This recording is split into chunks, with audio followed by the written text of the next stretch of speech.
자, 우리가 교회에서 함께 생활할 때, 주의 일을 행할 때 우리가 기억할 것이 무엇일까를 우리가 함께 생각해 보고자 합니다.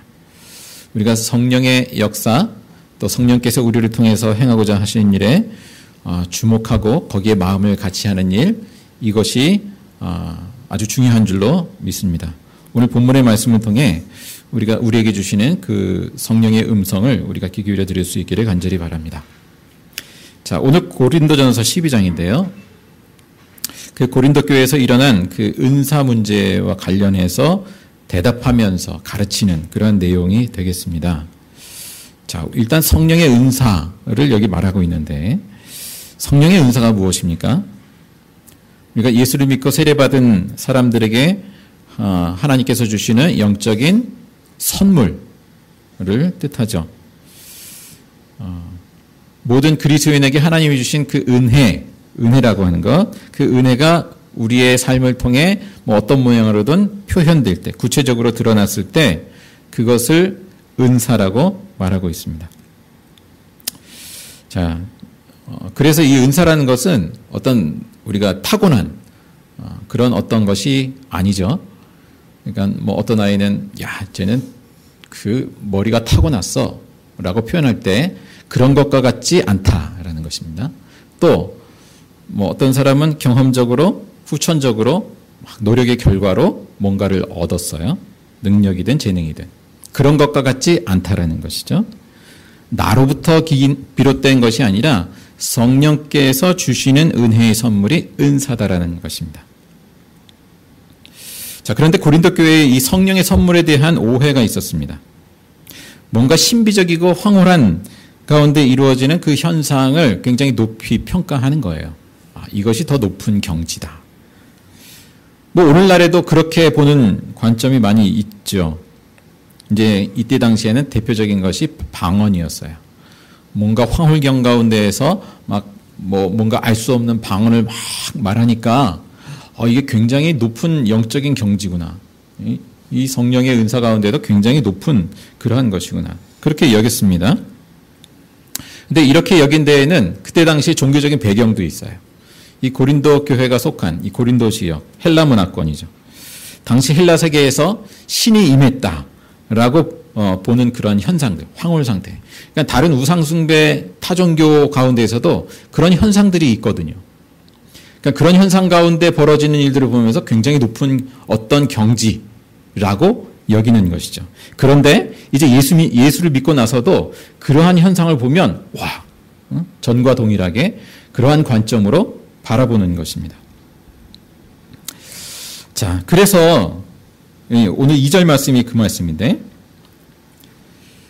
여러분들이 과거 우상을 섬기던 때에도 우상 숭배 행위 가운데 벌어지는 그 황홀경에 도취돼서 열광하곤 하였음을 떠올려주는 대목이거든요. 그냥 읽어봐서는 그 무슨 내용인지 확 들어오진 않습니다만. 자, 그래서 어떤 신비스럽고 초자연적인 경험을 했다고 해서 그것이 모두 성령의 역사는 아니라는 것이죠. 자, 그러면 성령의 역사를 어떻게 분별하는가? 이어지는 3절을 다시 한번 읽겠습니다. 그러므로 나는 여러분에게 알려드립니다. 하나님의 영으로 말하는 사람은 아무도 예수는 저주를 받아라 하고 말할 수 없고, 또 성령을 힘입지 않고서는 아무도 예수는 주님이시다 하고 말할 수 없습니다. 자, 오히려 성령의 역사의 가장 분명한 증거가 되는 것은 예수는 주님이시다 라는 그 신앙 고백을 하게 되는 것임을 제시해주고 있어요. 예수는 주님이시다. 이게 왜 그런가? 오직 성령님만이 그 영적인 눈을 뜨게 해주셔서요. 그 십자가에 못 박힌 예수 그리스도, 그 예수 그리스도가 참 하나님이심을, 세상의 주님이심을, 만물의 주님이심을 신앙 고백하게 되는 것. 그것은 성령의 역사가 아니고서는 고백하기 어렵다라는 그러한 내용입니다. 자, 이런 고백, 그것은 우리가 어떤 논리적인 추론에 의해서, 지성적인 작용에 의해서만 할 수 없는 것이죠. 성령의 역사로 이루어지는 것이죠. 자, 이 고백을 당시의 배경으로 생각해 보면 좀 더 우리가 입체적으로 이해할 수 있어요. 당시 로마 체계에서 주님이라고 불리는 존재는 누군가요? 로마 황제죠. 그리고 황제 숭배가 이루어지던 때잖아요. 그런데 예수는 주님이시다라는 그 고백을 단지 마음속으로가 아니라 입으로 사람들 앞에서 고백한다라는 것은 황제 숭배하는 그 가이사가 주님이다, 주다라고 하는 그것에 대해서 정면으로 배치되는 고백을 하는 겁니다.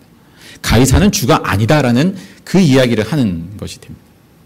굉장히 위험한 발언이죠.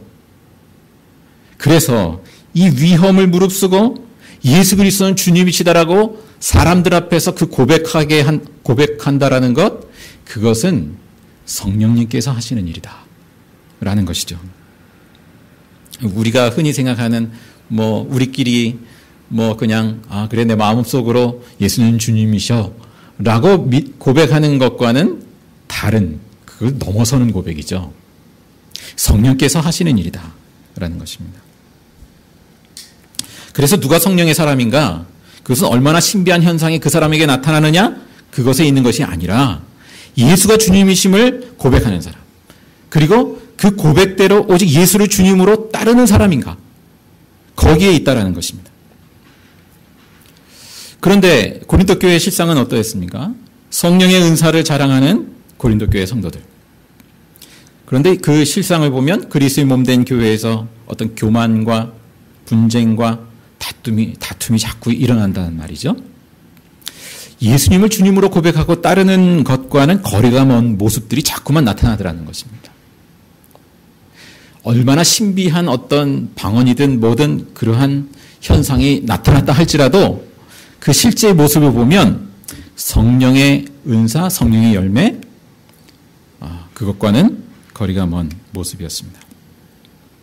자, 이어지는 4절에서 6절의 말씀은 그 성령의 은사를 이제 성삼위 하나님의 그 순서로 설명을 하고 있어요.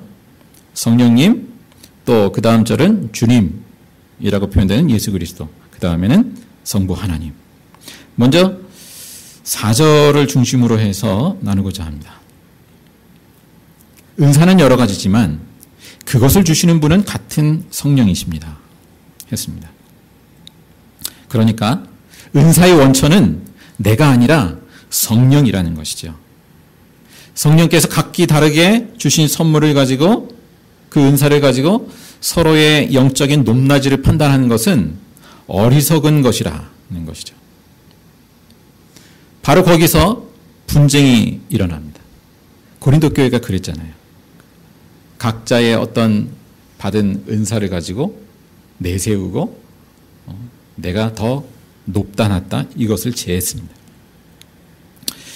자, 성령님은 또한 서로 다른 사람들이 그리스도의 한 몸이 되게 하시죠. 이와 관련해서 13절을 보겠습니다. 13절 함께 읽습니다.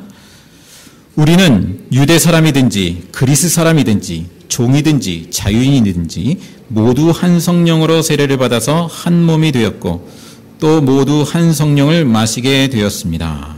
예, 은사도 다양하고 직분도 다양하고 다른 사람들이지만 성령께서 하시는 일은 그 모든 사람들을 한 몸이 되게 하신다. 근데 여기 독특한 표현이 있어요. 모두 한 성령을 마시게 되었다라고 했잖아요. 우리가 물을 마시듯이 우리 몸은, 육체는 물을 먹어야 되잖아요. 그런 것처럼 우리의 영은 성령을 마셔야 된다라는 것입니다. 성령을 필요로 한다는 것이죠. 그것도 지속적으로. 성령으로만 하나님께서 주신 은사가 바르게 행해질 수 있고 또 그리스도의 한 몸을 이룰 수 있다는 것입니다. 고린도 교회 성도들이 은사들을 받았어요. 받긴 받았어요. 그런데 한 몸이 되지 못해요. 성령을 마시는, 지속적으로 마시는 그러한 삶 가운데 오히려 거하지 못하는 결과를 줘야 합니다. 자, 사도 바울은 오늘 12장 쭉 이어지는 내용을 보면 그 한 몸을 이루지 못하는 사례를 비유로 전하고 있는데요. 먼저 그 15절에 보시면 발을 의인화해서 이야기를 하죠. 발이 말하기를 나는 손이 아니니까 몸에 속한 것이 아니다. 한다고 해서 발이 몸에 속하지 않은 것은 아니다라는 것이죠. 자, 바울이 몸을 먼저 소재로 삼은 이유가 있습니다. 뭘까요? 신체 중에 발이 제일 더러워지기 쉽죠. 특히 중동 그 광야 지대에서는 더더군다나 이제 그러하죠. 그래서 더러운 지체 하면 발이 그 대표적인 것이었습니다. 그래서 이제 공동체 안에서 발과 같이 취급되는 존재가 있다라는 거죠. 물론 그러면 안 되지만 또 스스로 나는 더러워, 나는 부족해, 나는 쓸모없는 존재야 라고 생각하는 그러한 사람이 있을 수 있다라는 것이죠. 그러나 그런 사람에게 어느 누구도 그렇게 말할 수 없다라는 거. 21절 하반절에 보면 그렇게 표현하고 있죠. 21절 하반절에 머리가 발에게 말하기를 너는 내게 쓸데가 없다 할 수 없습니다. 이렇게 말할 수 없다는 것이죠. 자, 다시 13절을 보시면 고린도 교회에서 이런 경우가 어떤 경우가 있을까? 두 가지 경우를 상상해 볼 수 있겠어요. 13절에 이런 표현이 있죠. 유대 사람이든지 그리스 사람이든지 종이든지 자유인이든지 라고 했잖아요. 자, 먼저 당시 교회의 대표적인 사람들이 누구냐 하면 유대인과 그리스인이거든요. 또 나중에 이제 로마인이 들어오고요. 또 시리아인도 있고 여러 그 민족과 그 문화를 배경으로 하는 사람들이 들어오지 않습니까? 교회 안에. 근데 서로의 전통이 있죠. 문화도 다르고. 자기 것을 내세우면서 상대방의 어떤 그 문화나 또 그 사람의 인격을 배타시하는 겁니다. 아, 우리는 굳이 당신 같은 사람이 없어도 충분해. 이런 태도를 보이는 거죠. 그러한 사람들에 대해서 성령께서는 뭐라고 말씀하실까? 상대방에 대해서 발취급을 하는 것이죠. 그야말로 굳이 없어도 되는데 라고 하는 그러한 태도. 또 한 가지 경우는 뭡니까? 이어지는 내용, 종이든지 자유인이든지. 당시 교회 공동체 안에 역시 그때는 뭐 어쨌거나 그 사회가 신분 사회이기 때문에 뭐 예수를 믿긴 했지만 그래도 교회 안에서 암암리에 그 신분의 차별이 작동하더라는 것이죠. 종이 있고 그리스도인이 됐지만 신분은 종이고 그러한 사람들의 공동체 안에서 어떻게 대할까? 발취급을 할 수 있다라는 거잖아요. 너는 굳이 없어도 돼. 우리끼리 충분해. 좋게. 말은 그렇게 안 하지만 그러한 태도를 보인다고 한다면 그러면 이거는 참된 그리스도의 몸된 교회의 모습이 아니다라는 것이죠. 자, 우리가 그 성령님께서 우리 가운데 뭐라고 말씀하시는가? 또 우리가 때로는 그냥 좀 이렇게 좀 멀리하고 싶은 그러한 대상이 혹 있다 할 때 그 사람에 대해서 성령께서 뭐라고 말씀하시는가? 성령께서는 그 한 사람 한 사람에 대하여서 너는 소중한 존재다 라고 말씀하시는 그 음성을 우리가 들어야 하겠습니다. 얼마나 소중한가? 얼마나 소중합니까? 예수님이 십자가에 죽기까지 사랑하시는 존재. 목숨을 내어주시기까지 사랑하시는 존재. 그러한 존재로 사랑하시는 소중한 존재로 여기시는 것이잖아요. 근데 우리는 어떤 외적인 그러한 모습으로 판단하기가 참 쉽죠. 내가 필요 없어 라고 그런 태도를 보이는 교회는 사실 예수님도 들어가기 어려워요.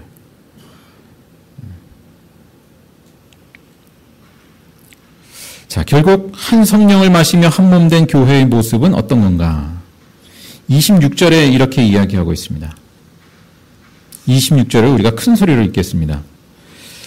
한 지체가 고통을 당하면 모든 지체가 함께 고통을 당합니다. 한 지체가 영광을 받으면 모든 지체가 함께 기뻐합니다. 예. 살아있는 몸이라면 통증을 느끼잖아요. 옆에 있는 분을 살짝 확 너무 세게 말고 이렇게 꼬집어 보시면 어떤 반응이 올지. 예. 살아있는 몸이라면 고통을 느끼잖아요. 그러니까 어떤 지체, 우리 발가락이든 손가락이든 다 연결되어 있잖아요. 그러니까 살아있는 건강한 교회라면 누군가가 아플 때 같이 아파하는 거, 고통하는 거. 또 기뻐할 때 같이 기쁨을 나누는 거. 그게 살아있는 건강한 교회다라는 것이죠. 근데 때로 우리 마음이 그렇지 않을 때도 있지 않나요? 누군가 고통을 당하지만 나는 아무렇지도 않아요. 또 때로는 심지어 쌤통이다. 뭐 이런 마음을 가질 수도 있을지 모르겠습니다. 또 누구는 뭐 기뻐하고 뭐 좋아라 하는데 나는 전혀 공감이 안 돼요. 때로는 시기와 질투가 일어나기도 하죠. 그리스도의 몸된 교회, 한 공동체로 한 몸으로 우리를 성령께서 부르시고 그렇게 은사도 사용하게 하시고 하시는데 우리의 실제 모습이 어떠한가? 혹 그런 모습이 있다면 내가 성령을 마시지 못했구나. 그런가 보구나. 그렇게 돌아볼 필요가 있겠습니다. 자, 그리고요, 이 각자의 은사와 혹은 뭐 직분과 그 여러 가지 기능들이 교회 안에서 제대로 기능하려면 또 서로 한 몸이 되려면 결국 무엇이 겸비되어야 할까? 은사만 가지고는 아니더라는 것이죠. 이 지금 나열하고 있는 은사만 가지고는 그것이 아무리 뭐 훌륭해 보이는 은사라 할지라도 다 귀한 것이긴 하죠. 그것만 가지고는 아니더라. 그럼 뭐가 필요할까요? 12장 31절을 보십시오. 12장 31절을 함께 읽겠습니다. 그러나 여러분은 더 큰 은사를 열심히 구하십시오. 이제 내가 가장 좋은 길을 여러분에게 보여드리겠습니다.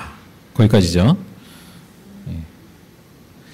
지금 실컷 은사에 대해서 쭉 성령의 은사에 대해서 얘기한 다음에 이야기하는 것이 더 큰 은사를 열심히 사모하라는 거예요. 구하라는 거예요. 더 큰 은사가 뭡니까? 예? 뭐 그 맥락을 볼 때 고린도전서 13장에 나오는 믿음, 소망, 사랑을 일단 떠올려 볼 수 있겠습니다. 믿음, 소망, 사랑. 근데 또 이어서 말하기를 이제 내가 가장 좋은 길을 여러분에게 보여드리겠다고 했잖아요. 그 가장 좋은 길이 뭘까요? 그 중에서도 사랑. 은사들이 다 귀하지만 그 중에서도 사랑을 가장 좋은 길로 제시하고 있습니다. 그러면서 이제 고린도전서 13장 내용을 쭉 사랑장을 말씀하고 있는 것이죠. 가장 귀한 성령의 은사. 그것은 사랑의 은사구나. 사랑과 함께 가지 못하는 은사는 언제든지 변질될 수 있어요. 그죠? 언제든지 추락합니다. 교만해지고.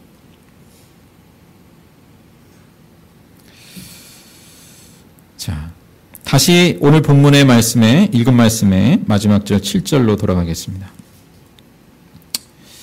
각 사람에게 성령을 나타내 주시는 것은 그러니까 다양한 은사로 12장에 쭉 열거하듯이 다양한 은사로 성령을 나타내 주시는 것은 누구를 위한 것이라고요?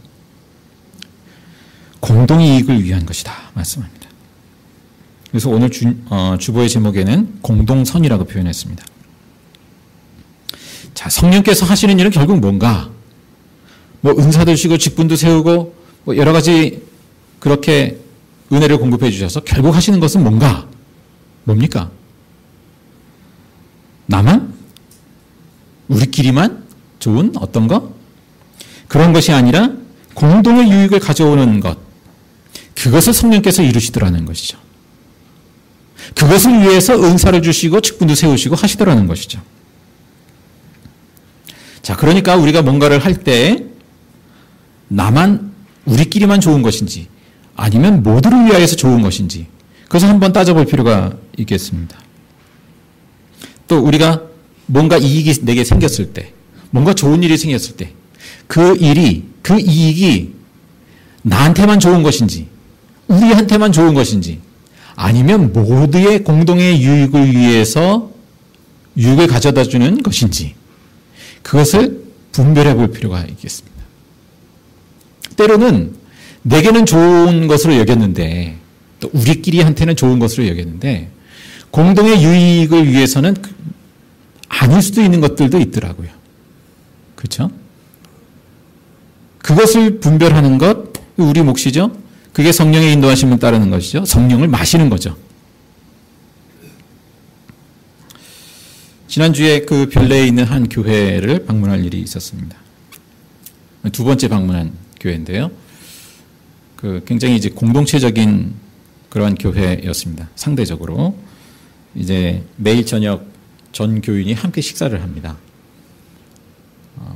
늦게 퇴근하면 못하는 거지만, 가능한 사람들은 함께 아이들까지 포함해서 식사를 합니다.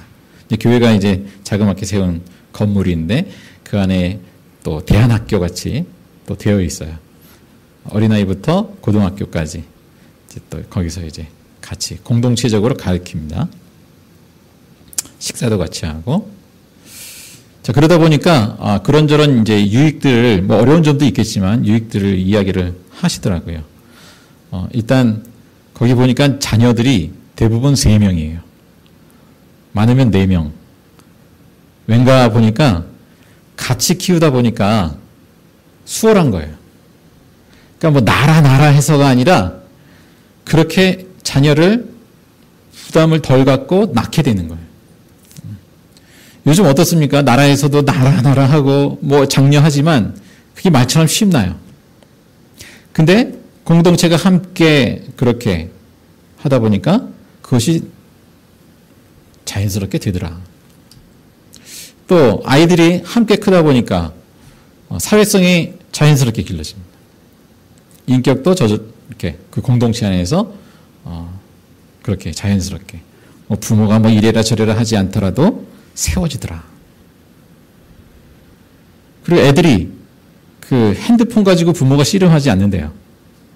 왜냐하면 핸드폰 게임, 핸드폰 가지고 노는 거, 그거보다 서로 같이 어울려서 그 관계 안에서 누리는 그 즐거움이 더 크니까.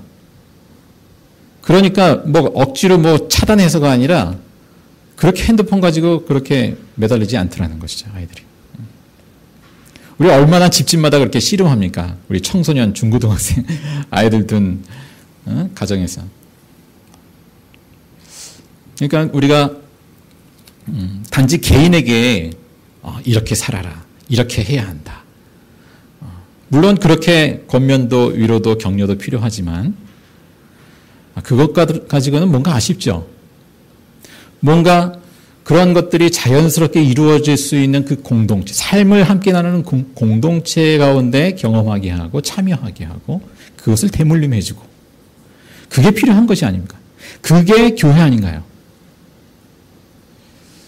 사실 성경에서 보여주는 그 교회의 모습이란 것은 그거죠. 모두 함께 어우러져서 상호 섬김이 이루어지는 그 공동체적인 삶으로서의 교회를 보여주고 있거든요. 단지 와서 들으라가 아니라 와서 보라고 얘기할 수 있는 그러한 공동체를 보여주고 있거든요. 근데 이게 세월이 지나가면서 어떻게 교회가 변천을 하나요? 공동체적인 삶의 부분이 점점 빠져버리고 단지 예배의 회중으로서만 존재하는 교회가 그러한 경우가 많아졌습니다. 아주 중요한 교회 부분을 잃어버린 것이죠. 우리가 이 시대 가운데 무엇을 제시할 것인가, 무엇을 보여줄 것인가. 그것은 단지 말로서 전해지는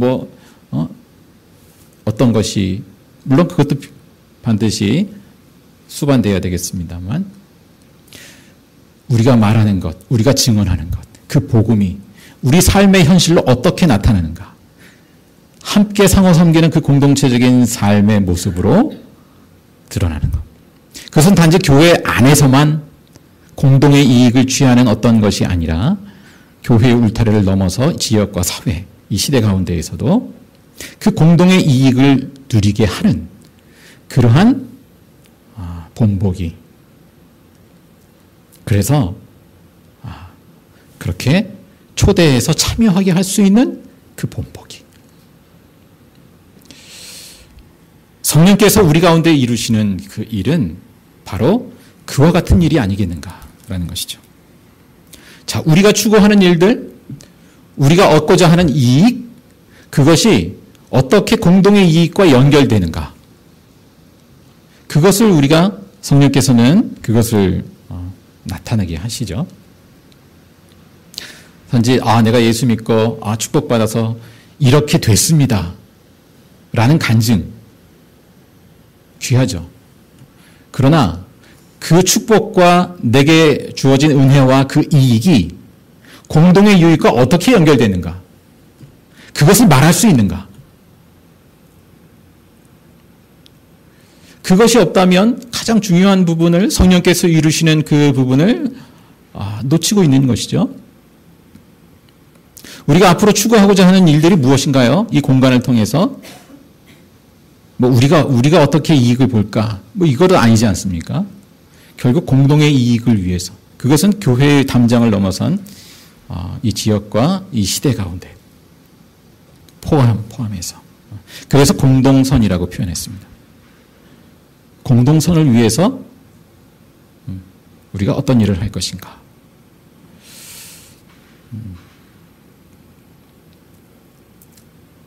개인적인 영성, 개인적으로 기도하고, 개인적으로 말씀 묵상하고, 개인적으로 실천하고 귀한 것이죠.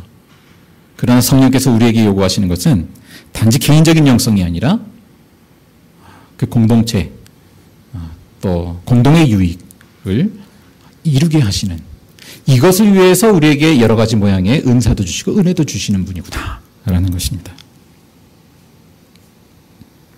근데 우리 도시 사회가 참 개인화되어 있지 않습니까? 우리 그리스도인들도 마찬가지로 개인화된 삶에 사실은 익숙하죠. 또 예를 들어서 우리가 이제 우리가 이 공간을 위해서 또 기금도 마련하고자 하고 그렇게 우리가 기도하고 있습니다만 참 큰 돈이에요. 어찌 보면 큰 돈이에요. 3천만 원, 물론 최소입니다만 3천만 원을 모으고자 하고 있는데, 근데 어찌 보면 참 작다라는 생각이 드는 것이, 우리가 이 서울 이 강남권에 이 자녀를 위해서 그 교육비를 투자하는 걸 생각해 보면 중고등학생 한 아이에게 한 2과목을 학원을 보낸다. 그럼 얼마입니까? 한 달에 거의 100만 원? 100만 원 이상이 우습게 나가더라고요. 그 1년 하면 얼마입니까? 1200. 2명 하면 2000명, 3000. 한두 아이 키우는데도 얼마나 교육비가 많아지는지 몰라요. 3천만 원? 크다면 크지만 정말 작은 돈이다.